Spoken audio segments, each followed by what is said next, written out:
Boa noite, pessoal. Boa noite, professor Gustavo.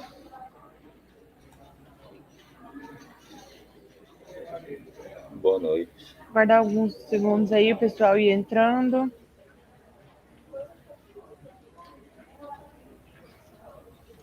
Pessoal, vocês estão conseguindo ouvir? O áudio tá bom, a câmera tá boa.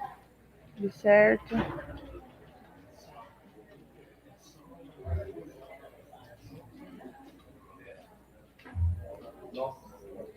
Bom, gente, hoje é a revisão da disciplina de irrigação e drenagem com o professor Gustavo. Ele foi o professor que produziu a disciplina, tá? No decorrer aí da revisão, se vocês tiverem dúvida, pode ir fazendo comunicação no chat, que eu vou estar aqui mediando. Nós estamos com uma pequena estabilidade na internet. Se porventura vier a cair, mas esperamos que não, vocês se mantenham na live. Nós vamos continuar da mesma forma, tá?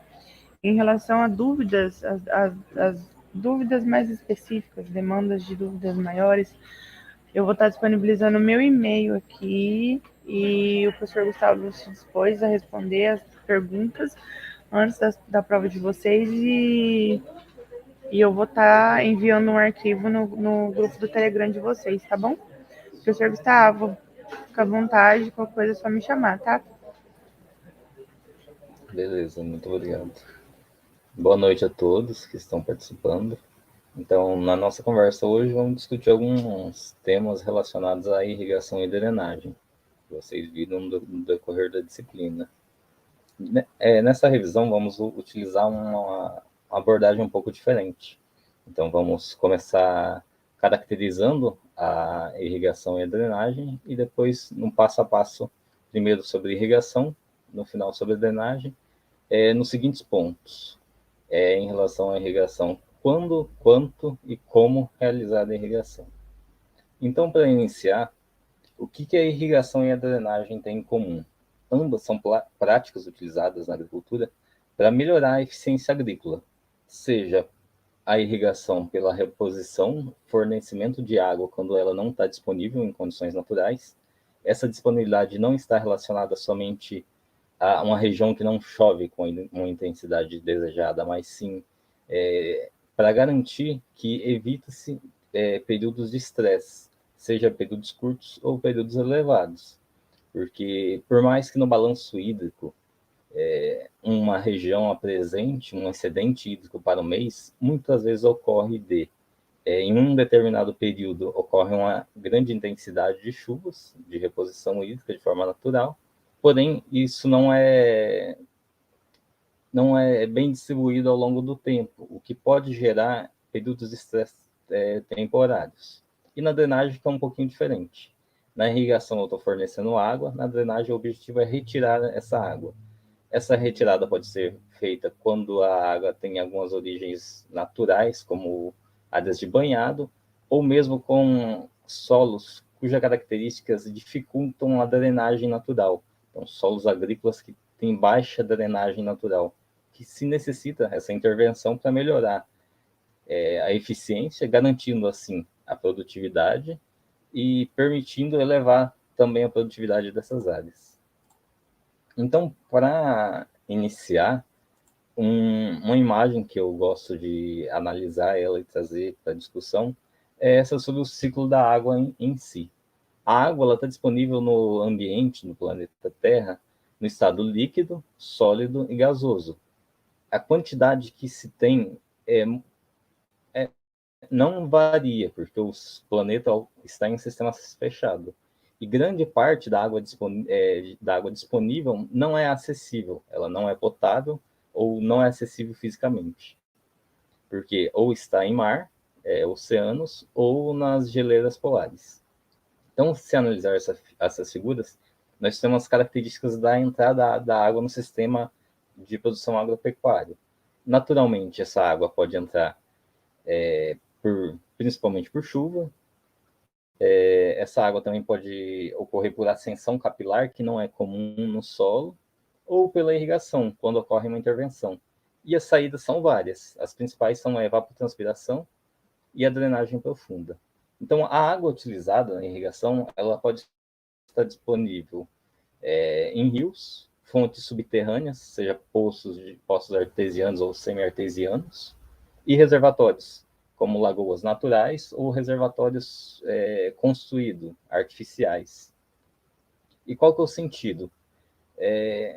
A água disponível para as plantas, que é reposta na camada, normalmente na camada do sistema radicular de 0 a 20 centímetros, então, normalmente ela tem um fluxo ou uma ascensão, um fluxo do solo para a atmosfera, porque a água está disponível na forma de vapor em grande quantidade na atmosfera, permitindo a formação das nuvens, e a capacidade de troca de energia, principalmente da planta, do solo para a atmosfera, é grande, principalmente em períodos de elevada temperatura e baixa umidade relativa, que é muito comum na nossa região e no Brasil de forma geral. E esse armazenamento de água, ele ocorre no solo, se fala muito em capacidade de campo, capacidade de ponto de murcha permanente, umidade atual do solo, mas é muito dinâmico. Então, se você pegar, por exemplo, um valor de capacidade de campo, é como se você estivesse fotografando uma situação temporária, mas a água no solo não fica totalmente armazenada, ela está se movendo em função dos fluxos. Então, a água armazenada nos macroporos é a primeira a ser drenada para áreas subsuperficiais. Ela é importante também, porque vai permitir, por exemplo, a movimentação de nutrientes no solo, e é ela que contribui com a reposição da água, seja em fontes subterrâneas ou até mesmo em rios. E a água contida nos microporos, que é normalmente utilizada pelas plantas. Porém, essa água nos microporos, à medida que se reduz a lâmina em que ela está ligada eletrostaticamente com a partícula do solo, ela demanda uma energia maior pela planta para ser removida. Então, quando se trata de irrigação, os termos capacidade de campo e ponto de murcha permanente são muito utilizados. Por quê? O intervalo entre a capacidade de campo e o ponto de murcha permanente é a água disponível para as plantas. Considera como se fosse um reservatório. E nem todo esse reservatório vai ser consumido ao longo do ciclo. E também, quando você faz a irrigação, se repõe esse reservatório antes de chegar ao limite mínimo. Porque não é objetivo manter em limites críticos essa água no solo. Porque o solo, primeiro, é heterogêneo na área de cultivo, e segundo, que as plantas normalmente irrigadas, elas são, por exemplo, hortaliças, são muito sensíveis à condição de estresse. Então, por mais que exista aquela condição de umidade do solo, o ideal não deixar se manter em limites críticos. Então, o planejamento da irrigação em si é basicamente baseado na água disponível no solo. Então, vai realizar uma reposição dessa água conforme a demanda da cultura e as características do solo. Então, a irrigação refere-se à técnica de irrigar de forma ampla, de fornecimento da água em quantidade, intensidade e período adequado para potencializar a produção vegetal. O que diferencia muito o irrigar e aplicar água, que quando eu irrigo, eu tenho noção da necessidade da cultura e do sistema e do volume adequado para não gerar prejuízos. Por exemplo, se eu aplico água sem controle em excedente, eu posso estar ocasionando perdas de lixiviação no sistema. Então, quando se fala de irrigação, 3 pontos são importantes: quanto de água aplicar, relacionado ao volume; como aplicar, relacionado ao método de irrigação em si; e o quando aplicar, que é um dos pontos mais críticos e com amplo desenvolvimento de estudos em si nessa etapa. Então, como que define o volume de água a ser aplicado? Esse volume de água a ser aplicado, normalmente representado em milímetros, é também chamado de lâmina. Então, a lâmina de água a ser aplicada sobre a superfície do solo. Então, ela é dependente das características do solo, da cultura a ser irrigada, da disponibilidade de água, tanto em volume, tanto em qualidade, e o sistema a ser adotado. Uma questão importante na agricultura irrigada é que nem sempre, normalmente, se repõe uma quantidade que a cultura demanda, mas em alguns casos especiais, essa demanda não é totalmente cumprida. Então, eu irrigo com um déficit controlado essa reposição, de forma que a cultura não seja tão prejudicada, porque quando se fala de déficit hídrico na cultura, eu posso ter reduções em algumas culturas nessa lâmina aplicada de 10%, 20%, que eu não tenho prejuízos lineares de produtividade. Então, em alguns casos, isso é possível, baseado em vários estudos. Então, quando se fala de água no solo, a primeira característica que se tem que conhecer do solo é a granulometria. Por quê? Como eu comentei anteriormente, a proporção de partículas de poros no solo, macro e micro, é muito variável, principalmente com a granulometria, exceto quando as limitações são impostas pelo manejo. Por exemplo, áreas compactadas tendem a apresentar microporos, uma proporção de microporos maiores, porque os macroporos é uma área compactada, então a quantidade de macropódios é um pouco inferior. Então, qual a característica? Normalmente, solos argilosos tendem uma porosidade total mais elevada, mas dessa porosidade total, a maioria, uma maior proporção, refere-se a microporos, o que gera intuitivamente uma característica de que os solos argilosos tendem a reter a água com mais força, assim, por dizer, do que solos arenosos. Porque os solos arenosos são solos com partículas maiores, com quantidade, proporção de macropódios muito mais elevadas, o que proporciona e facilita a drenagem da água no solo. Então, na figura do meio, temos uma curva característica do solo. É muito importante, assim como para definir a produtividade, adubação química, ter um laudo de análise química dos solos, então definir e planejar a irrigação é muito importante, de tal forma esse resultado, essa característica, curva de característica da umidade da água no solo.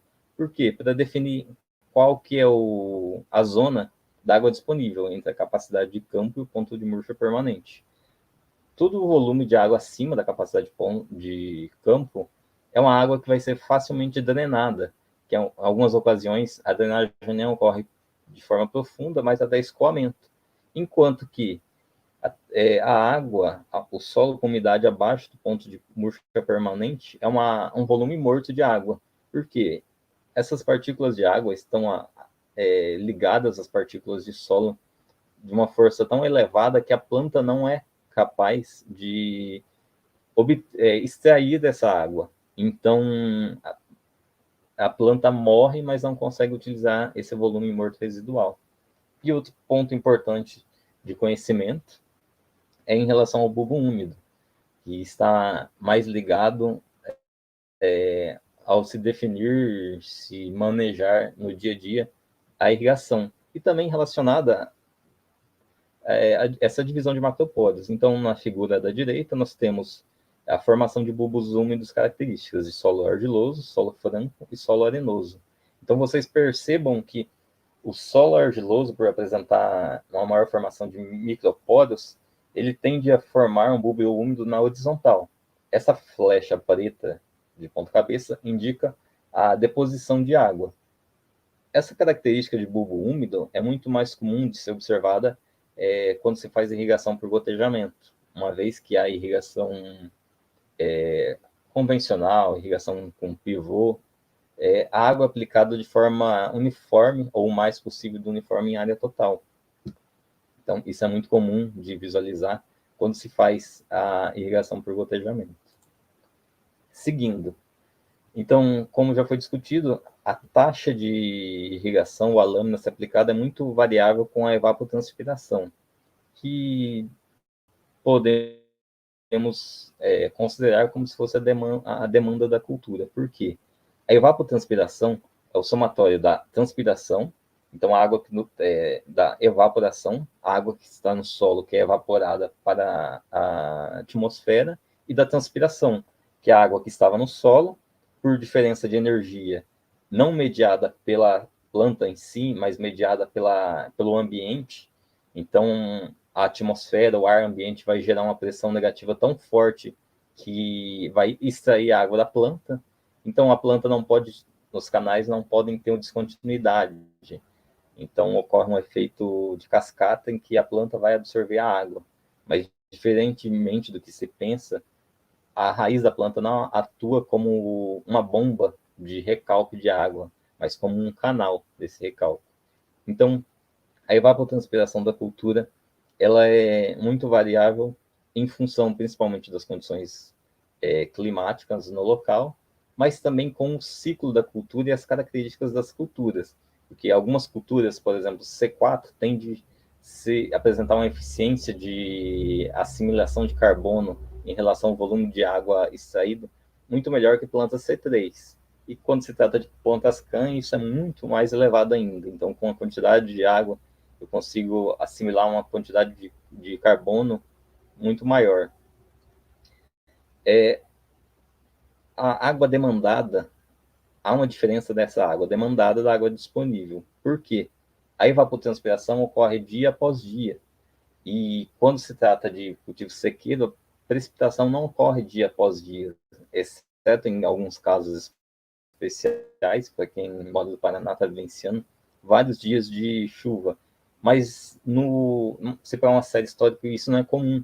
E quando ocorre a água natural da chuva, embora seja um grande volume de água, se considerar, por exemplo, uma área de 1 hectare, mas ela ocorre com frequência não controlável, intensidade muito variável e a distribuição maior ainda. Então, pode ser que após a chuva eu tenha diferentes teores de umidade no solo em uma mesma propriedade, um mesmo lote. Então, como que eu vou realizar a estimativa e a determinação da evapotranspiração?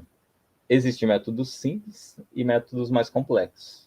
Os métodos simples, por exemplo, são baseados na evapotranspiração de referência, chamada de ETO ou ET0, e o coeficiente da cultura.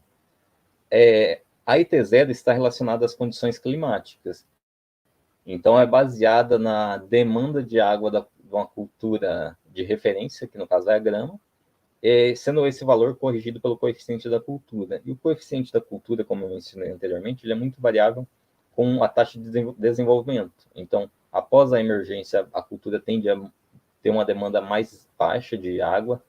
Conforme vai tendo desenvolvimento, principalmente de área foliar, essa taxa, esse coeficiente do cultivo é elevado, atingindo o pico próximo à maturidade.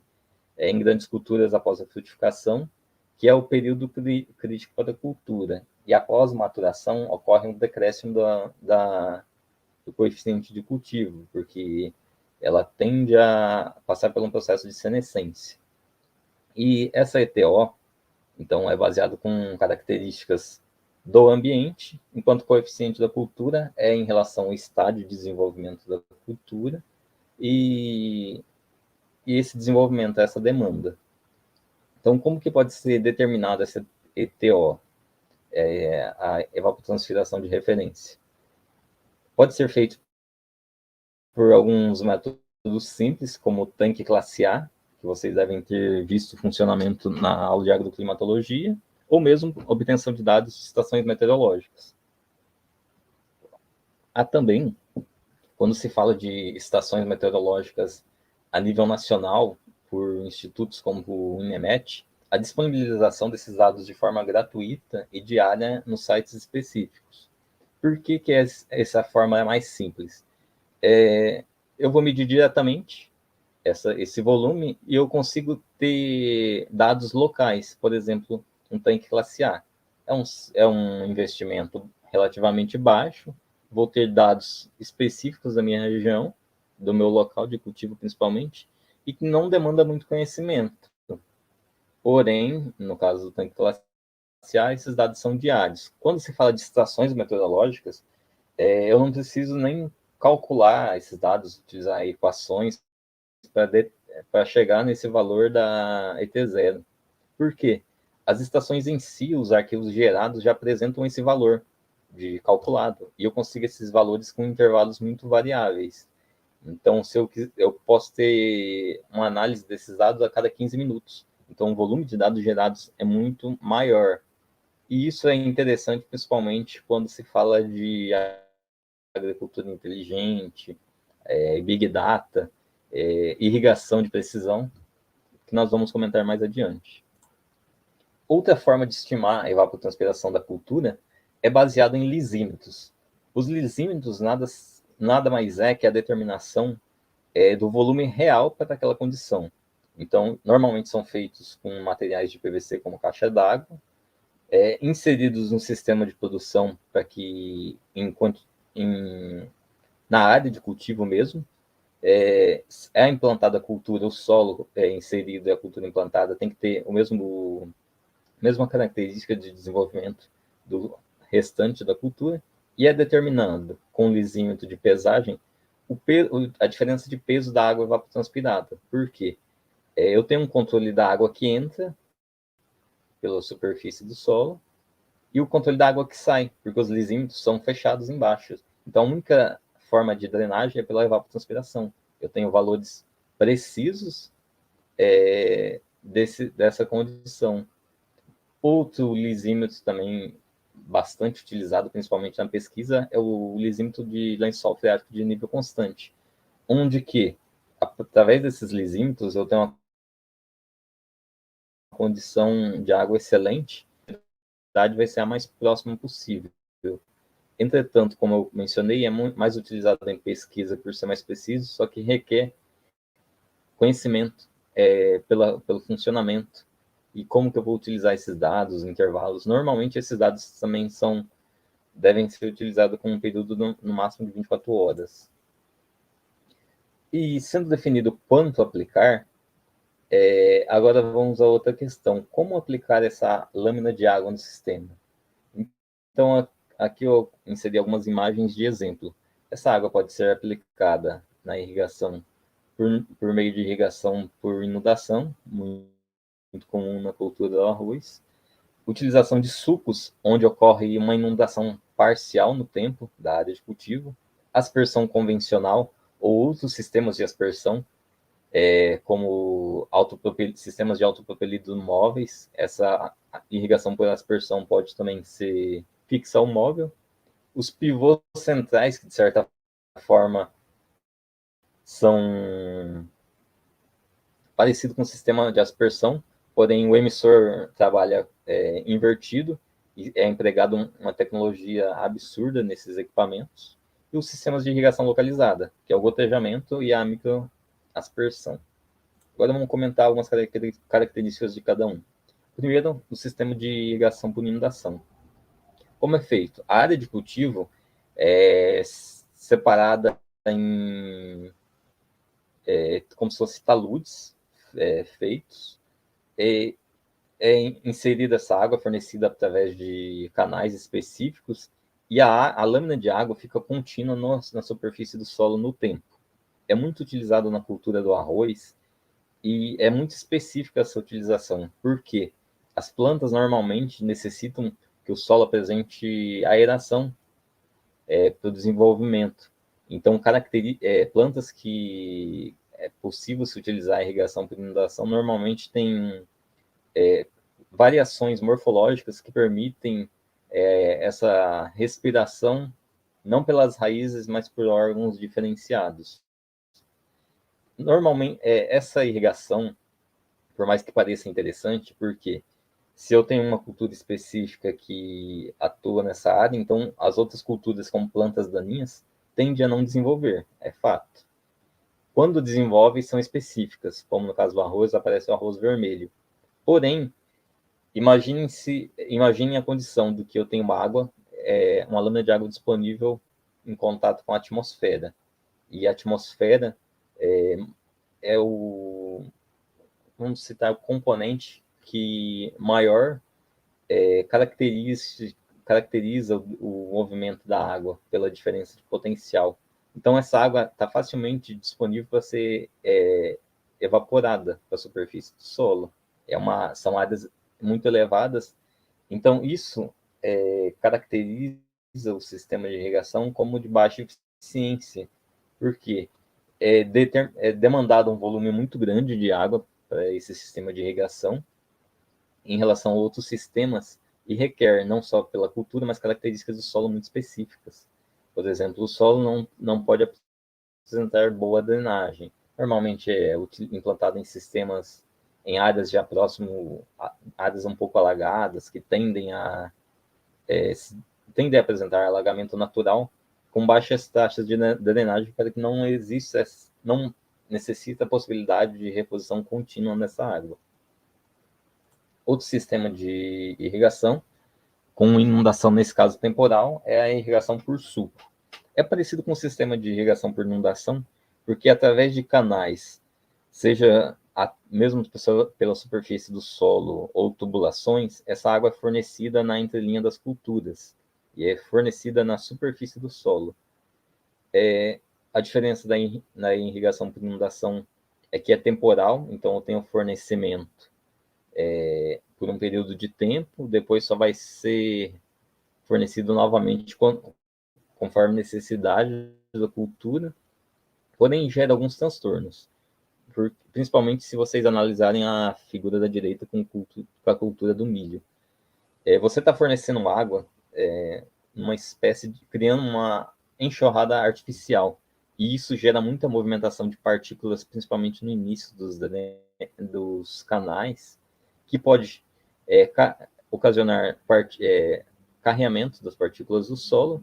E se tratando da camada superficial, é o solo mais rico de matéria orgânica, de nutrientes. Então, gerado uma erosão artificial que pode gerar problemas futuros. Tem métodos mais eficientes, então não é comum o emprego desses métodos em áreas de produção, principalmente de grãos. Quando se tem, passa em desuso. É muito específica os locais que ainda utilizam, mas existe. E vamos agora ao sistema de irrigação, que é mais comum, mais fácil de visualização, mais comum de ser implantado, que é a irrigação por aspersão. Então, os aspersores são emissores de água, eles são bem caracterizados na foto da direita. Então, é implantada uma linha lateral, que é essa tubulação na superfície do solo. Nessa tubulação tem saídas acima da superfície. A água é fornecida com a pressão mais elevada e é disposta sobre a copa das plantas. Isso é uma característica muito interessante da irrigação por aspersão. Quando se fala de irrigação por aspersão, as diferenças de espaçamento entre emissores normalmente são catalogadas. Então, quando se define qual emissor será utilizado, já tem características de espaçamento adequado. Normalmente são múltiplos de 6, porque as tubulações de irrigação têm 6 metros de comprimento, normalmente, exceto em casos especiais. E como que elas funcionam? A aplicação de água ocorre de forma circular. Então, na área, há uma sobreposição da área irrigada de um aspersor com o outro. Então, se um aspersor está espaçado mais próximo de outro, há uma sobreposição maior, há uma intensidade de aplicação maior. Quando se fala de irrigação por aspersão, já começa a se analisar um quesito importante, que é a intensidade de aplicação da água, ou seja, o volume de água por um determinado período de tempo. Essa intensidade de aplicação pode ser medida em milímetros também, assim como a lâmina. Por que essa informação é importante? O solo tem uma capacidade de infiltração de água, depois que ele está saturado, que é muito específica, a partir da característica do solo, a partir do manejo adotado, se tem camada subsuperficial ou superficial compactada ou não, e pela cobertura do solo. Normalmente, para se medir essa velocidade de infiltração, é utilizado anéis concêntricos, ou seja, é um anel maior, um anel menor no centro, é fornecido água durante um período no mínimo de 2 horas, e é analisado qual que é a taxa de infiltração quando ela estabiliza, porque a princípio a água tende a ocorrer uma drenagem inicial mais rápida, porém ela estabiliza no tempo. E por que essa informação é importante quando se vai projetar a irrigação? A água aplicada, a intensidade de aplicação tem que ser menor que a velocidade de infiltração básica, porque senão você está pode provocar uma erosão laminar ou uma erosão de acordo com o volume aplicado, com as características do solo, e pode gerar problemas, formação de pequenas vossorocas, que no tempo vai gerar prejuízos ainda maiores. Por quê? Se utiliza uma intensidade maior, normal, você está aplicando um volume de água maior do que o solo pode absorver e infiltrar. Pode até utilizar intensidade de aplicação igual à VIB, que é o volume de velocidade de infiltração básica. Porém, eu não recomendo muito, porque é uma faixa gera uma margem de segurança muito pequena. Então, o solo, as lotes tendem a apresentar características heterogêneas. Então, se utilizar uma intensidade de aplicação igual a VIB, pode ser que grande parte do solo apresente uma drenagem adequada, porém, em alguns pontos específicos, gera esse acúmulo superficial.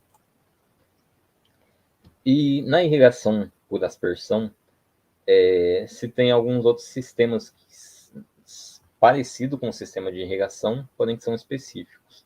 Esse é um exemplo que é o canhão hidráulico de irrigação, utilizado, nesse caso, na produção de batata inglesa. Como que ele funciona? Nessa foto da esquerda, ele mostra com um carrossel de tubulação. Então, ele se move na área de acordo com a sua necessidade. No lado direito, esse cano estendido. Este cano essa tubulação é a linha lateral. Então, esse sistema é um sistema de irrigação com uma única linha lateral e com um único aspersor. O que ocorre? Essa linha lateral é totalmente estendida e a intensidade de aplicação ou volume de água aplicado é variável de acordo com a velocidade que esse carrossel vai recolher essa tubulação, essa linha lateral. Então, se ele recolher com a velocidade mais rápida, a quantidade de água irrigada será menor. Se for mais devagar, uma quantidade maior. Gera uma versatilidade, porque eu posso utilizar em grandes áreas, em diferentes configurações. Entretanto, percebam que a água aplicada tende a apresentar, pela alta pressão utilizada, partículas muito pequenas, que em períodos de ventania pode ocasionar uma movimentação dessas partículas. Então, o que seria aplicado nessa área passa a sofrer uma deriva, o que não é interessante. Porém, é um recurso com tecnologia bem empregada e com muita tecnologia envolvida. Outra questão, outro sistema, é o sistema de aspersão linear móvel. Alguns materiais vocês podem encontrar que caracterizando como sistema como pivô lateral. Por quê? Assim como o pivô, a linha lateral se move de forma constante. Porém, na aspersão linear móvel, as duas extremidades, a velocidade é muito similar. Então, eu vou percorrendo uma distância da área com essa aplicação. Então, ela ocorre de forma contínua. O equipamento se move, a linha lateral se move ao longo da área de cultivo. Quais as principais limitações nesse caso? Declividade da área, que seria a principal causa. Esse sistema, alguns tendem a apresentar ainda como vantagem regular a altura de aplicação, que é muito interessante quando se analisa a eficiência da aplicação. Porque na aspersão convencional ou a irrigação por aspersão, grande parte da perda está pela uniformidade de distribuição, principalmente afetado pelo vento, tamanho das partículas e condições ambientais. Então, na foto da esquerda, é a irrigação da cultura da alface, na direita também a irrigação de batatinha. Um sistema facilmente visto em notícias, jornais, é a irrigação por pivô central. É um sistema que apresenta elevada tecnologia, permite a irrigação de uma área muito extensa e caracteriza principalmente por essa formação em círculos da área irrigada. Por quê? No sistema de pivô central, uma das extremidades é fixa e a outra é móvel. Então, vai formando esse círculo de aplicação. É claro que não é obrigatório. Algumas áreas que apresentam alguma limitação física, o pivô não precisa percorrer 100% da área.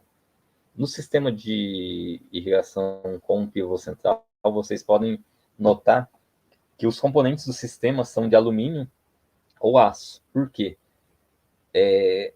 Uma linha lateral de um pivô central pode apresentar uma extensão superior a 1 km. Imagine quantos emissores tem nesse período. Então, para que o primeiro aspersor tenha a mesma condição de funcionamento do último, que pode estar 1 km ou mais distante, eu tenho que trabalhar com um sistema de alta pressão, o que exige materiais que suportam essa alta pressão. Nesse caso, todos os sistemas de pivô central utilizam emissores com autocompensantes. O que isso implica? Que ele só vai funcionar em uma configuração específica. Então, se ele não atingir uma pressão mínima, ele não vai funcionar, e se ele atingir uma pressão muito superior, tende a funcionar com alguns problemas. Ele apresenta elevada tecnologia também, porque com o uso de sensores distribuídos na área, é possível controlar a intensidade de água aplicada de forma remota. Então, já tem trabalhos interligando com sistemas de inteligência artificial, alguns protocolos. E vamos seguindo. E agora, terminando as características dos sistemas que irrigam, começamos com sistemas de baixa eficiência, sistemas de irrigação com um pouco mais de eficiência, e agora, finalizando os métodos, sistemas de irrigação com alta eficiência, ou seja, da volume de água aplicado, quase 100% aproveitado, que são a irrigação com microaspersão e a irrigação por gotejamento, que caracteriza a irrigação localizada. Diferente dos outros métodos, que se aplica a água em área total, na irrigação localizada se aplica a água em uma área muito específica, normalmente uma área de atuação do sistema radicular da planta.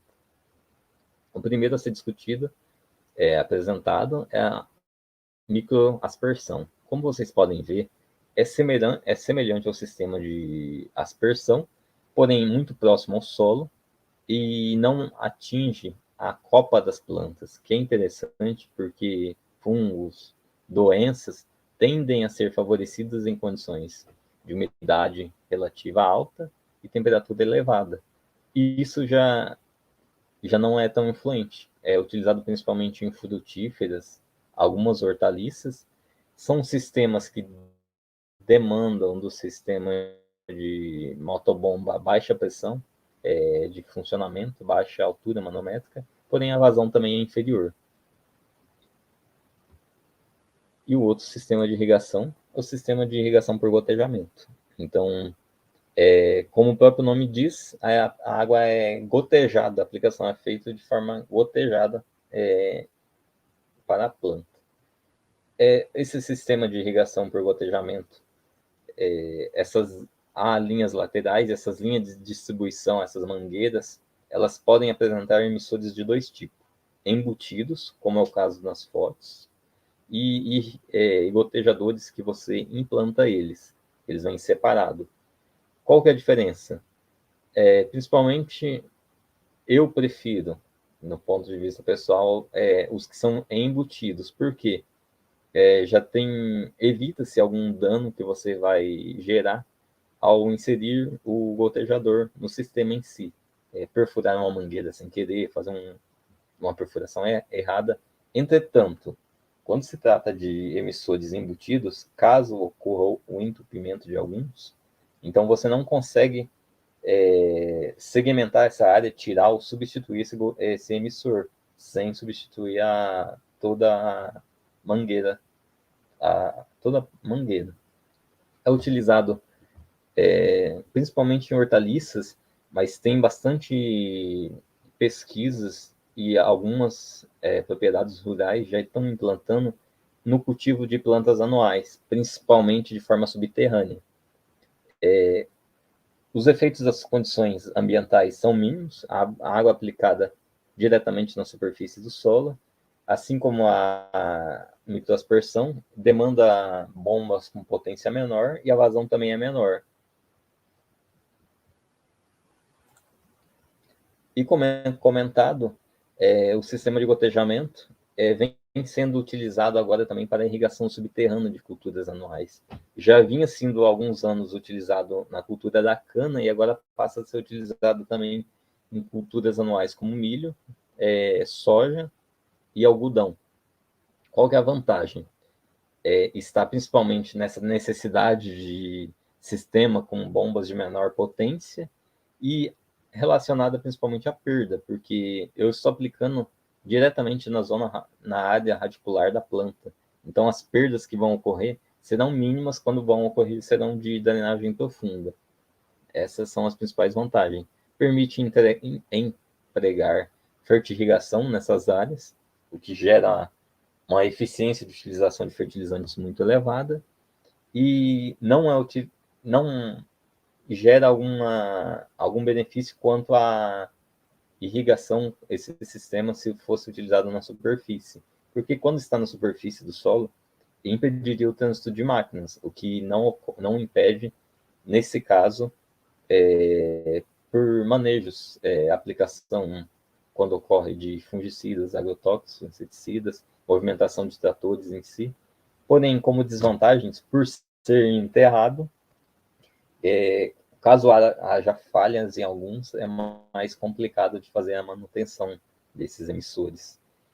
O que ocorre algumas vezes, o que é utilizado, principalmente no caso da cana-de-açúcar, para evitar que as raízes se desenvolvam dentro da tubulação, então algumas vezes são utilizadas pequenas doses de herbicida para evitar o entupimento pelo desenvolvimento radicular.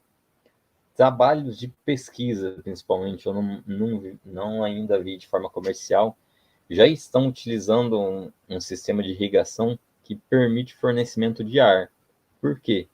Após o fornecimento de água, é gerado momentaneamente uma situação de solo saturado, com baixa disponibilidade de oxigênio. Então, é implantado de forma simultânea se irrigar e, a partir da irrigação, se fazer uma injeção de ar, permitindo o desenvolvimento, permitindo o melhor desenvolvimento das plantas em si. Porém, está muito aplicável principalmente à pesquisa e em hortaliça, mas os resultados são muito promissores. E principalmente no que se refere a áreas que normalmente têm como característica de compactar. Essa irrigação subterrânea, voltando à irrigação subterrânea, que vem sendo aplicada a grandes culturas, ela pode ser utilizada de forma complementar em áreas que utiliza pivô, porque se considerar que a maioria das áreas não tende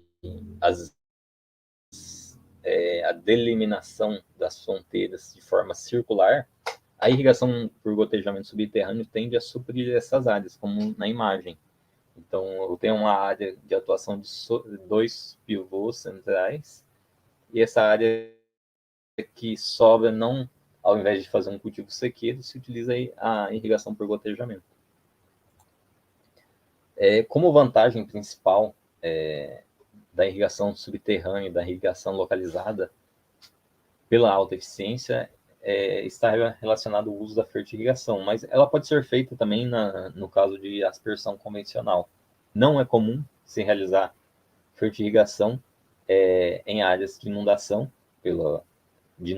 ou irrigação por suco, principalmente pela eficiência, sendo de baixa eficiência a aplicação de água, a eficiência de recuperação ou utilização dos fertilizantes vai ser ainda mais baixa. Quais as implicações da utilização da fertirrigação?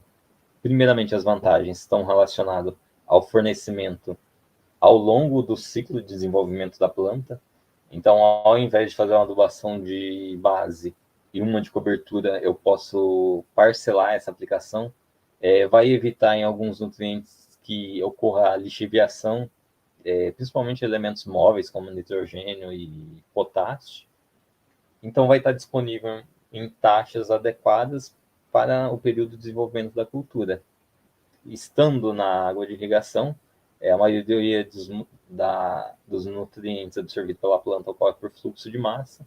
Então, eu estou elevando a utilização desses fertilizantes.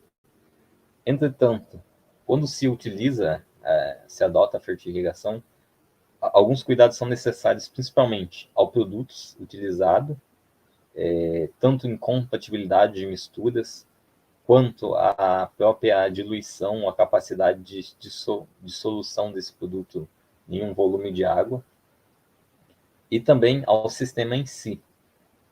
Então, vamos a parte da incompatibilidade.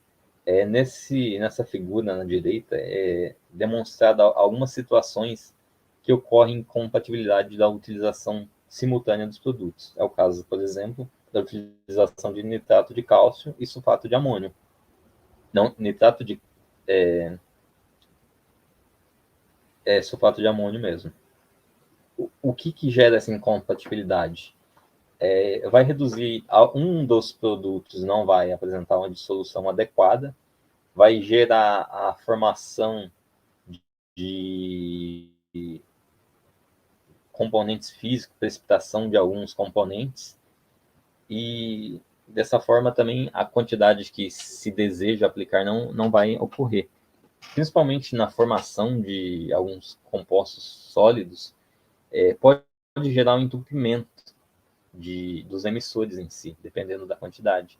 Então, por isso que quando se faz fertirrigação tem que ter muito cuidado com essas incompatibilidades e analisar muito bem o sistema. Normalmente, em sistemas de irrigação localizada, se tem vários filtros, não só antes do sistema de motobomba, mas após, justamente para evitar o entupimento desses emissores. Quando se trata de emissores, por exemplo, de aspersão, ele tem um orifício um pouco maior, que já vai dificultar um pouco mais esse entupimento. Ocorre ainda comumente com produtos em suspensão de matéria orgânica, quando a água é originada de fontes superficiais, mas é mais fácil de realizar a manutenção do que na irrigação localizada. Agora, uma questão muito importante é quando irrigar. Então, já definimos quanto de água, como define a quantidade, quais os métodos que podem ser utilizados. Agora, quando irrigar, que é relacionado justamente ao manejo, que também está relacionado a uma etapa de maior demanda técnica de conhecimento, de muitas tecnologias muito desenvolvidas e muitos estudos ainda em desenvolvimento. Então, o manejo da irrigação pode ser feito pelo turno de rega, que é projetado em projeto. Então, o turno de rega é definido pela lâmina líquida, que é baseada na demanda da cultura, e na evapotranspiração diária, então eu sei exatamente a lâmina que eu tenho que aplicar. Eu tenho uma correção em relação à eficiência do sistema, mas eu tenho que definido. Se eu tenho que aplicar uma lâmina acumulada em um período de tempo, qual que é o período para eu irriguei uma área específica? Qual que é o período para retornar irrigando essa área? Então, baseada nessa lâmina líquida e na evapotranspiração da cultura. O manejo também pode ser feito pelo monitoramento da umidade no solo por tensiômetros e sensores. Os tensiômetros são mais baratos, em que eu analiso não em si as taxas de evapotranspiração, mas eu analiso diretamente como está a umidade no solo. Porque se eu tenho conhecimento que a água disponível está entre a capacidade de campo e o ponto de murcha permanente, e que eu não vou utilizar toda esse reservatório, vou utilizar alguma parte, eu consigo, com dados de tensão do solo, mensurar qual que é a umidade. São vários os sensores disponíveis no mercado, o custo-benefício é muito variável também. Os mais precisos são baseados em ressonância magnética, sensores de TDR apresentam uma precisão muito elevada, porém, quando se fala de sensores, deve-se considerar algumas coisas. Por exemplo, solos salinos, de acordo com o sensor utilizado, eu posso ter um erro de leitura. Então, é muito importante conhecer o solo e a limitação do sensor utilizado. E os recursos eletrônicos e digitais, que nada mais é a integração de todos os dados. Então, eu consigo, com investimento em tecnologia, ter sensores na área, área irrigada, área de produção, ter uma central de abastecimento desses dados, ter informações de previsão, como, por exemplo, tem a possibilidade de chover no próximo dia, e a partir daí, definir qual que é o melhor momento de aplicação e qual o volume a ser aplicado. Existem diversos softwares disponíveis que são pagos, alguns gratuitos. O Inemet tem um que é sistema alguma coisa agropecuário, é Sysdagro, o nome da ferramenta, em que é possível analisar a partir do T0 qual que seria a lâmina utilizada, se há excedente ou déficit de aplicação. E esses recursos, então, podem ser integrados de forma a melhorar a minha eficiência, onde eu não estou analisando somente a cultura, não somente o projeto, não somente a umidade do solo, mas eu estou integrando uma quantidade elevada de informações. Quanto mais informações eu tenho disponível, mais assertiva é a minha decisão a ser tomada. Agora, sobre os métodos, principalmente relacionados aos sensores. Como eu comentei, a tensiometria é um método relativamente simples e barato e muito fácil de analisar. Aqui eu apresento uma figura ilustrativa na esquerda do tensiômetro em si. Então, o tensiômetro é nada mais, nada menos que um tubo de plástico que tem em uma das extremidades uma cápsula cerâmica, na outra extremidade é fechada, e eu tenho um vacômetro para medir a tensão de água no solo, pela essa diferença de pressão. O resultado é sempre negativo. Então, eu tenho água nesse tubo, e essa cápsula de cerâmica que é porosa vai estar inteirando com o solo. À medida que o potencial de matricial do solo é menor do que o da cápsula, a água tende a sair do tensiômetro e ir para o solo. Isso tende a gerar no equipamento uma pressão negativa, porque eu estou tendo saída de água sem entrada, não tem entrada de ar, então vai tendo uma pressão negativa que pode ser mensurado através dos vacômetros, tanto digitais quanto analógicos. Então, por exemplo, na direita, tensiômetros ou vacômetros digitais, que tem os resultados de 21,34 e 17. Esses valores são em quilopascal. Se vocês lembrarem da curva de característica de retenção da água do solo, a tensão o eixo X é tensão matricial, e o eixo Y é a umidade do solo. Então, tendo uma curva característica do solo, ou tendo uma próxima de acordo com a característica do solo, eu consigo mensurar indiretamente quanto de água tem disponível. É claro que tem alguns estudos, principalmente da hortaliças, da Embrapa, um comunicado que exemplifica diretamente quando que se irriga.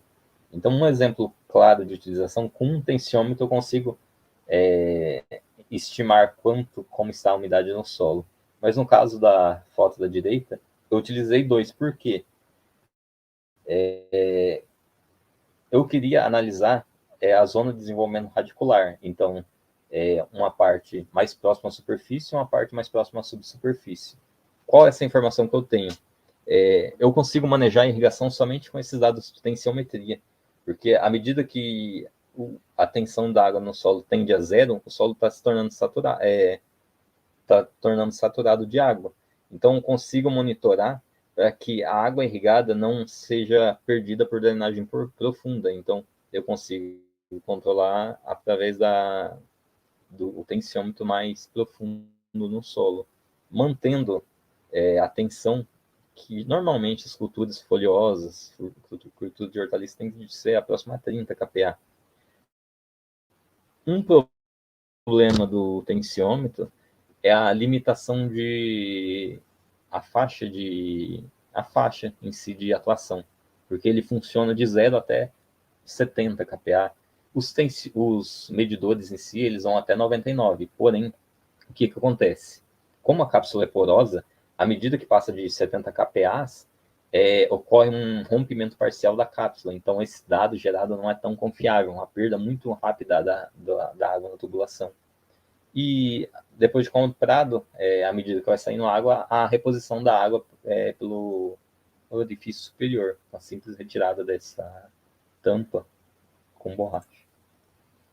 Então, do material que eu comentei da Embrapa, ele define basicamente o que indica cada tensão. Então, por exemplo, de 0 a 10 é um solo próximo à saturação. Leituras nessa faixa indicam irrigação em excesso, perda de água por drenagem profunda e deficiência de aeração. E, por exemplo, acima de 70 kPa, o solo está com baixa disponibilidade de água e excelente aeração. Então, para cada nesse caso, o material é voltado para hortaliças, é de acesso gratuito e fácil. É só pesquisar tensiometria para hortaliças que vocês conseguem obter não somente esses resultados, mas também como que funciona o tensiômetro. E ele dá exemplos, por exemplo, quando se utiliza sistema por aspersão. Qual que é a tensão limite? De 10 a 20, por exemplo, para alface. Indica que se eu vou a campo e realizo uma leitura acima de 20, está na hora de realizar a irrigação, que pode ser feito baseado num volume já conhecido ou somente pelo monitoramento constante. E os sensores digitais, que muitas vezes estão integrados, são sensores que não demonstram somente umidade do solo, calculam a evapotranspiração de referência, calculam a umidade em diferentes camadas, geram dados de intensidade luminosa e muitas vezes são acessados de forma remota e podem ser integrados em outros recursos, até mesmo em softwares. Se vocês entrarem, acessarem principalmente páginas voltadas para irrigação, revistas científicas, vocês vão ver que tem muitos sistemas em desenvolvimento, principalmente de inteligência artificial, inteligência das coisas, de forma que, unindo uma maior quantidade de informações, possibilita definir um momento ideal e o volume ideal de água. É claro que, se trabalhando com tecnologia com maior tecnologia, o custo operacional, o custo de manutenção desses sensores é um pouco maior, e principalmente até implantar requer bastante conhecimento técnico, porém a eficiência de aplicação é excelente. Agora vamos para uma etapa muito interessante e muito considerada difícil por muitas pessoas, que é o projeto do sistema de irrigação. Então, projetar um sistema de irrigação, se nós pegássemos agora uma área a ser irrigada, cada um poderia fazer um sistema com diferentes características. O ponto de alimentação, as linhas laterais de um jeito. O que vai definir qual sistema é melhor que o outro? A eficiência em si.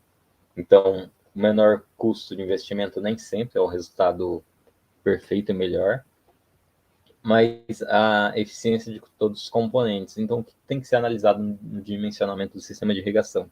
Primeiro, topografia do terreno. Sempre tentando utilizar a topografia a favor. Por exemplo, se eu tenho a fonte de água que eu vou utilizar para alimentar acima da área irrigada, então eu tenho a energia gravitacional de forma gratuita, que vai reduzir a demanda de uma bomba com maior potência. O sistema de irrigação a ser empregado, então isso está relacionado a qual método vai ser utilizado, a fonte de água, aonde está essa fonte, qual que é a disponibilidade dessa água. Em alguns casos, por exemplo, com a utilização de poços artesianos, nem sempre a água é recalcada do poço artesiano diretamente para a área de cultivo. Algumas vezes é melhor implantar um reservatório para o armazenamento temporal e assim utilizar, ao invés de uma motobomba maior, utilizar duas menores, que geram eficiência energética menor. A fonte de energia também é um requisito importante. No que se refere à fonte de energia, principalmente qual que é o tipo de fonte e aonde está, no caso de rede elétrica, se eu preciso fazer uma mudança, uma alteração na rede elétrica. Se é sistema fixo ou móvel, em relação principalmente à aspersão, isso é comum, de se fazer um projeto que não é irrigada a área total, ou é segmentada a área irrigada por dias, considerando o turno de rega, e pode haver uma movimentação das linhas laterais na área de cultivo. Então, eu não vou ter que comprar tubulação para toda a área de cultivo. Eu compro uma quantidade de acordo com a área de aplicação a ser irrigada. As espécies cultivadas, a tecnologia disponível é o investimento necessário. Nesse caso da irrigação móvel, pode ter um investimento necessário para a implantação é menor, porque eu vou utilizar uma quantidade de tubos menor. Porém, a mão de obra para a movimentação desse tubo vai ser maior, então isso tem que ser muito pesado no dimensionamento. Então, vamos a algumas características do componente de irrigação. O sistema até a motobomba, da fonte até a motobomba, é chamado de sistema de sucção. E a partir da motobomba irrigada é sistema de recalque. Então, o sistema de sucção ele pode ser positivo ou negativo.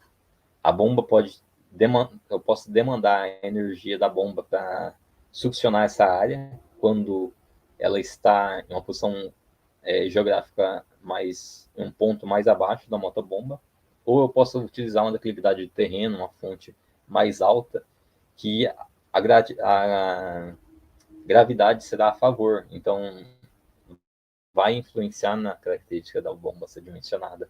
Então, eu tenho que considerar o sistema de irrigação, todo o sistema, do ponto de obtenção da água ao emissor que está na área de cultivo. São vários os componentes utilizados. Além da motobomba e da tubulação, há várias peças especiais utilizadas. Embora o nome seja especial, mas normalmente se utiliza essas peças. São elas: registro de gaveta, por exemplo, para controle de pressão, na sucção da bomba, quando se faz de reservatório, lago ou rio, normalmente se coloca um crivo, que forma uma espécie de peneira para evitar que sujidades entrem no sistema de tubulação. Eu posso ter a necessidade de válvula para impedir que, em caso de falta de energia, essa água retorne para o sistema e faça a bomba trabalhar ao contrário. Eu tenho reduções ao longo da linha, redução de pressão, redução de diâmetro, saídas tanto para linhas laterais, linhas de derivação, ou até mesmo para eu colocar um manômetro e conferir se a pressão fornecida está sendo de acordo com a projetada, que é muito interessante também. Então, na ilustração é apresentada uma casa de motobombas, só que esse sistema em si é muito variável, porque eu posso, por exemplo, utilizar um rodão de água para ser minha fonte de água, nem empregando energia. É claro que a característica de fornecimento contínua de água é diferente, mas vai depender muito das características da água disponível e da cultura que eu vou irrigar. Algumas culturas é economicamente viável utilizar um trator para realizar o bombeamento dessa água, o recalque dessa água, consumindo um diesel. Porém, o retorno econômico da cultura é tão elevado que compensa, é eficiente utilizar esse sistema ao invés de implantar um sistema fixo, por exemplo. Então, do dimensionamento, não se pode deixar de considerar. Todo dimensionamento envolve muitos cálculos. E na irrigação não é muito diferente. Então, temos cálculos para determinar a vazão de água, cálculo de dimensionamento do diâmetro do tubo. O cálculo do diâmetro do tubo é muito importante porque tubos com um diâmetro maior tendem a ser mais caros. Então, eu tenho que utilizar tubos com menor diâmetro, desde que o fluxo de água seja menor que 2 metros por segundo, porque essa água tem que estar com escoamento laminar dentro da tubulação para evitar ser gerado um escoamento turbulento e ocorra muita perda de água. Outra equação obrigatoriamente utilizada no dimensionamento é a equação de Rayleigh-Williams, que vai calcular principalmente a perda de carga na tubulação. E o que é a perda de carga? Vamos considerar um tubo sem nenhuma saída. Então, um tubo de irrigação de PVC de 6 metros. Por mais que visivelmente não apareça, a parte interna desse tubo é rugoso. E então o fornecimento da água, a pressão fornecida no início e a velocidade fornecida no início desses 6 metros e após os 6 metros vai ser diferente, por mais que seja pequena. Essa diferença é ocasionada pela perda de carga. A perda de carga, uma tubulação, por exemplo, ela é contínua no tubo, as características da rugosidade geram essa perda de carga, ou ela pode ser localizada. A perda localizada é comum, por exemplo, quando se utiliza um cotovelo, um T, uma abraçadeira, qualquer item, componente especial, gera uma perda de carga localizada. E o importante no sistema é se somar as perdas de cargas contínuas, as localizadas, para definir a perda de carga total. Para as peças especiais, tem um método que é o método de comprimento equivalente, em que, por exemplo, você vai numa tabela, você tem, por exemplo, no seu sistema um registro de gaveta de meia polegada. Então, existe uma tabela que demonstra um diâmetro equivalente de perda de carga. Por quê? Esse registro de gaveta, por exemplo, gera uma perda de carga de 1,2 metros, de 2 metros, que seria de tubulação. Isso facilita muito as contas, no sentido que eu não preciso fazer a perda de carga parcial de cada peça. Eu utilizo esse diâmetro equivalente, eu adiciono no comprimento da tubulação esses comprimentos equivalentes e eu faço a perda de carga contínua do sistema, utilizando a fórmula de Haas-Willis. Então, como que é essa fórmula? 10 vezes 65 vezes a vazão da tubulação. Essa vazão é a vazão total, elevado a 1,85, dividido pelo C, que é o coeficiente do material do tubo. O PVC, por exemplo, o C é 140, o ferro fundido é 100. E é interessante que está relacionado mais à rugosidade interna. À medida que o C é maior, como as perdas de carga gerada pela essa rugosidade é menor.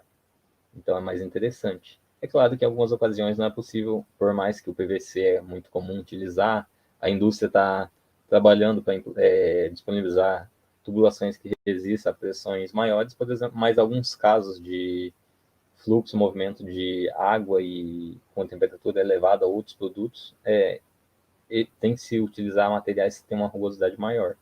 E o diâmetro do tubo, que está relacionado justamente com a parte do escoamento laminar na tubulação.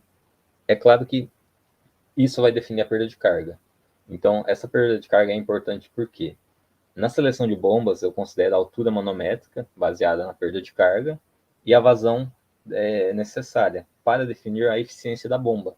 Então, com essa característica de projeto de perda de carga e vazão, eu vou definir qual que é a bomba que apresenta nessa configuração maior eficiência. Nunca é 100%, mas se busca bombas com a maior eficiência possível. E essa eficiência é analisada nos catálogos, por exemplo, esse. Curva característica de uma motobomba.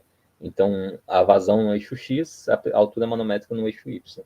Lembrando que essa altura manométrica é total, então recalque e sucção. No caso dessa bomba, a eficiência dela máxima projetada de 65%. E isso vai de característica de cada bomba. Então, quanto mais longe quanto menor esse número de eficiência, menor a taxa de conversão da energia utilizada em energia aproveitada. Outra questão relacionada à motobomba está relacionada ao tipo do rotor. O rotor pode ser fechado, semiaberto ou aberto. A característica do rotor é importante porque, se vocês verem na curva característica, ele tem vários diâmetros de rotor. De acordo com o diâmetro, a vazão e a velocidade da água ocorrem de uma forma. Mas o rotor tem que ser definido com a característica do líquido a ser recalcado. Se é um líquido sujo, não tem como utilizar um rotor fechado, porque alguma sujidade pode provocar um entupimento. E se não estiver monitorando um rotor entupido, vai funcionar até queimar, por exemplo, a bomba. Então, rotor fechado normalmente para água pura, limpa, semi-aberto quando tem alguma sujidade e aberto quando tem alguma impureza junto. Porque nem sempre é a água limpa que é utilizada para irrigação, pode ser utilizada uma água de reuso, seja de agroindústria ou até de saneamento. Por exemplo, agroindústrias, usinas de cana tendem a reaproveitar essa água. A manipoeira, que é oriunda da indústria da mandioca, essa água pode ser utilizada em algumas culturas. Então, esse rotor vai ser, a definição do rotor no modelo da bomba vai ser importante. As fontes de energia, como eu citei, então as fontes de energia pode ser rodão d'água, que é a própria energia da água, que vai gerar o movimento dessa água para um outro ponto. Energia elétrica, bem comum. Utilização de óleo diesel ou combustível fóssil. Pode ser natural da bomba, pode ter adaptações. Por exemplo, nessa figura de baixo de diesel, é um motor de caminhão que foi adaptado para funcionar como fonte de energia de uma motobomba. Nesse caso específico, esse motor não é utilizado sempre. Esse poço artesiano é utilizado como um escape, principalmente em condições de geada. Então, no cultivo de kiwi, nessa propriedade, quando tem um risco de geada, se liga todo o sistema de irrigação para evitar danos por geada na cultura do kiwi. E também fornecimento de energia hidráulica como oriunda de trator. A qualidade da água é outro ponto importante, como eu comentei da utilização do crivo para não entrar sujidade. Essa qualidade pode ter alteração de acordo com o tempo, principalmente se é fonte superficial. O que ocorre muito após precipitações pluviométricas, chuvas intensas, é a presença de sólidos na água. Neste caso, esses sólidos, quando a água é utilizada na irrigação, em suspensão, podem ocasionar o entupimento do sistema e reduzir a eficiência. Então, pode ser fontes superficiais como rios, lembrando sempre da legislação, quem utiliza água de fontes naturais tem que se obter a outorga, que é a autorização de uso. Pode ser de fontes subterrâneas ou pode ser água de reuso. A água de reuso é interessante porque é uma água que não seria eleva a eficiência, a pegada hídrica da cultura. Na verdade, a pegada hídrica é reduzida. É uma água que já foi utilizada, teve uma finalidade, só que eu consigo, uma água, assim por dizer, entre aspas, perdidas, eu consigo utilizá-la no sistema de produção. E pode ter até benefícios, como, por exemplo, nutrientes em solução dessa água. É claro que as características da água estão relacionados não só a parâmetros físicos, mas também químicos e biológicos. Os biológicos, principalmente em culturas de consumo direto, por exemplo, a alface. É mais sensível realizar a irrigação de alface com água de reuso, de acordo com essa água, porque a água pode entrar em contato com a folha, que é o produto comestível. Então, pode ter algumas restrições em relação a isso, principalmente em relação à qualidade microbiológica.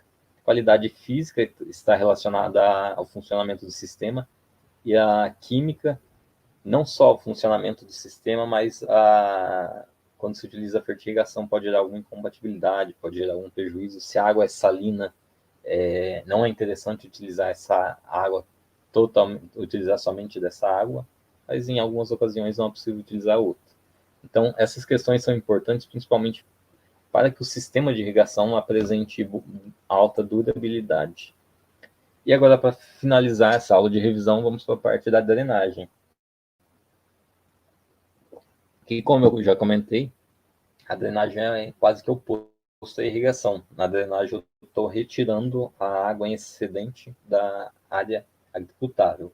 Essa água excedente pode ser oriunda de chuvas ou mesmo pelo escoamento superficial ou subsuperficial de áreas vizinhas, principalmente quando a área de cultivo está em vale. Então, não somente a água da sua propriedade, mas as águas das propriedades vizinhas podem acumular na sua área de cultivo e gerar a condição de saturação do solo e vai prejudicar o desenvolvimento das culturas. A drenagem, ela não é somente utilizada em solos que tendem a alagar, mas em solos que a capacidade de infiltração é muito baixa. Então, áreas, principalmente quando se trabalha com a capacidade de uso do solo acima do que é permitido. Então, o solo não é adequado para cultivos anuais, mas se realiza. Solos que têm uma variação abrupta de argila da camada da primeira para a segunda camada. Então, eu tenho uma característica de infiltração de água no solo e essa infiltração é mudada. Isso gera um acúmulo ali superficial e gera uma erosão muito comum quando se utiliza acima da capacidade de uso. Então, como que é a drenagem? Ela não é utilizada somente na irrigação, é muito utilizada na construção civil e ela pode ser feita não somente com água superficial, ou seja, água oriunda de chuvas, de áreas vizinhas, mas também como lençol freático. Em alguns casos é necessário um rebaixamento do lençol freático, porque ele é tão próximo à superfície do solo que impede o desenvolvimento de culturas. Então, eu já visitei propriedades que o poço do agricultor tinha 6 metros, ele tinha água. Então, o lençol era muito, muito próximo à superfície. Dependendo da cultura, isso é um problema. O dimensionamento de drenos, eu dediquei um pouco menos de tempo, porque não é feito exclusivamente por agrônomos e nem deve ser feito um projeto de irrigação só por uma pessoa, porque é muito complexo. Eu tenho características geográficas do solo, características físicas, até características químicas e de manejo. Eu tenho características do terreno, eu tenho que considerar histórico da área, a capacidade de uso.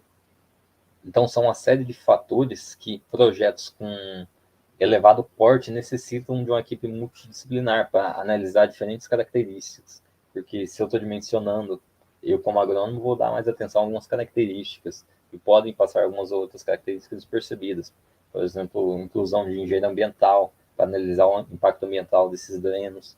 Tem legislação específica, eu tenho que analisar para onde que vai, principalmente, a água drenada, como que ela vai ser drenada, para que o dreno não tem que servir como benefício, não malefício. Então, a água drenada não pode gerar, no ponto final, um prejuízo maior do que o benefício gerado dentro da área de cultivo. Para o dimensionamento do dreno são consideradas a origem da água, seja lençol freático, água de chuva, água de vizinho, a taxa de entrada, então qual que é o volume que a água está entrando na minha área produtiva, o direcionamento dessa área, principalmente por características topográficas, a tecnologia empregada não se refere somente ao manejo, mas como que vai ser a construção de terraços. Então, se eu tenho equipamentos grandes ou não, eu tenho equipamentos disponíveis, quais serão esses equipamentos para como vai ser, e a legislação específica. Um ponto que eu já comentei sobre a drenagem é muito cuidado, porque os drenos eles vão ser canais construídos normalmente sobre a superfície do solo, em que a água vai percorrer com a velocidade baixa para não gerar revolvimento de partículas, e ela não vai ser diretamente, normalmente não é diretamente direcionada para um ponto final. Então, tenho drenos dentro da área de cultivo, drenos coletores, drenos de direcionamento. Então, é uma etapa muito complexa. E ela pode ser classificada de dois tipos. A drenagem, a utilização de drenos abertos, que é os drenos visualmente, podem ser identificados como na figura da esquerda. Então, eu percebo que na área tem um dreno. A vantagem do dreno é a construção, com máquinas, trabalho, a mão de obra, a demanda, a energia necessária, o tempo é muito menor para a construção desse dreno. Pode ser feito dimensionado até como terraços de drenagem, por alguns softwares, e a drenagem fechada, que ela ocorre com drenos dentro da subsuperfície do solo, em camadas inferiores. É mais complexo porque eu tenho que inserir tubulações semipermeáveis, direcionar em áreas profundas no solo. Isso requer um movimento dessa estrutura superficial, demandando muita energia, muito tempo de operação de máquinas e que vai gerar um custo mais elevado. Entretanto, depois que está implantado, o dreno fechado não tem limitação do tráfego de máquinas na superfície, enquanto o dreno aberto eu gero uma restrição de área. Eu tenho uma diminuição da área de cultivo e uma limitação do tráfego de máquinas nessa área. Nesse caso aqui, da figura da direita do dreno fechado, vocês podem perceber a característica do solo. Então, ocorre um rebaixamento do lençol freático. A água que estava disponível na camada subsuperficial, mas na área radicular, ela é drenada para outra área, para aumentar justamente essa área de desenvolvimento das raízes. Bom, agradeço a todos pela atenção e agora vamos para a parte das dúvidas sobre o conteúdo em si. Como a Bianca já mencionou, questões relacionadas a contas que demandam mais tempo, tem que ter várias etapas, vocês podem passar para ela pelo contato e eu vou respondendo as outras dúvidas.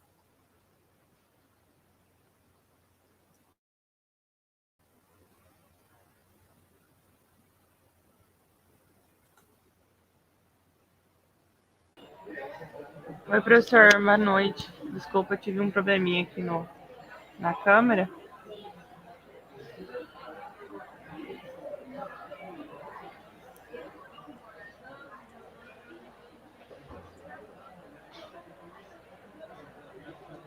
Vamos lá, temos alguma dúvida?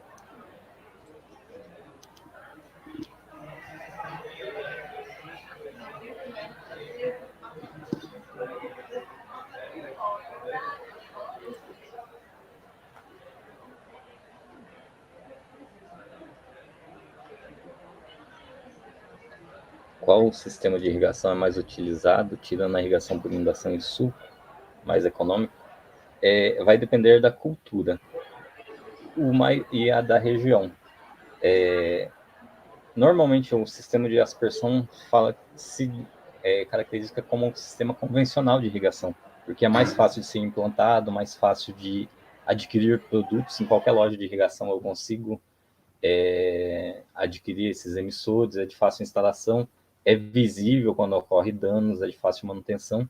Porém, os sistemas de irrigação localizado, principalmente irrigação por gotejo, são mais eficientes, justamente por essas perdas de deriva por condições ambientais.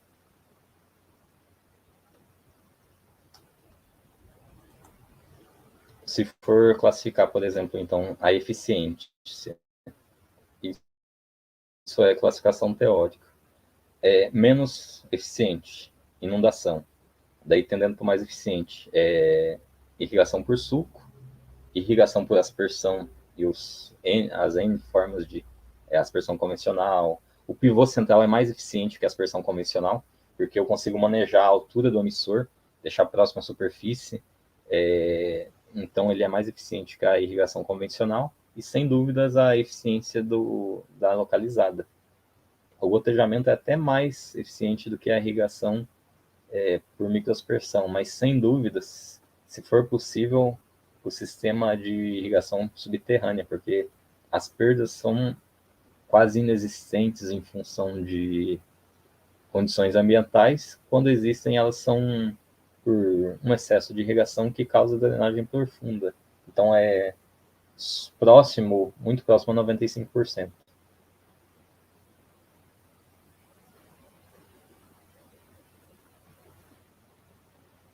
Para a irrigação, temos alguns exemplos de mangueiras utilizadas e aspersores ou gotejadores? Sim. Para cada sistema de irrigação, eu tenho produtos específicos. Então, na irrigação por aspersão, eu tenho tubulações de PVC, são tubos normalmente azul, com barras de 6 metros. As mangueiras de gotejamento são mangueiras de plástico, polietileno mesmo. E a principal diferença está na pressão que o componente suporta. Então, eu utilizo, por exemplo, na irrigação por aspersão, eu uso pressão de serviço de 30, 35, até 40 MCA, metro de coluna de água. Na irrigação por gotejamento, pode ser de 6 MCA. Então, a espessura da minha tubulação vai ser muito diferente do aspersor para o gotejador, justamente por isso. A capacidade de suportar essa pressão vai ser inferior. Mas também daí tem a outra questão. Qual que é mais durável? Os gotejadores tendem a ser mais sensíveis a essas mangueiras de irrigação. Então, talvez com a movimentação no dia a dia, na cultura, você vai fazer algum manejo, por exemplo, capinar. Pegou a ponta da enxada na mangueira, cortou. Então já gerou um vazamento. Como que vai substituir? Dificilmente vai conseguir fazer um remendo ali, uma gambiarra naquele coisa. Então vai gerando um desgaste maior e ela tem que ser trocada com um tempo muito menor.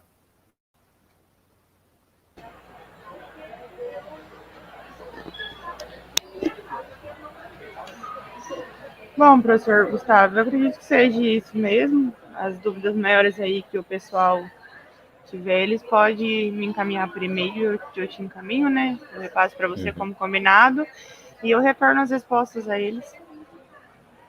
Beleza. Alguém mais tem alguma pergunta? Assim, de mínimos detalhes? Se vocês tiverem dúvidas em relação às contas, vocês podem me encaminhar por e-mail, tá, pessoal? Gustavo, muito obrigado pela aula. Os alunos gostaram, eles estão satisfeitos com as explicações, tá bom?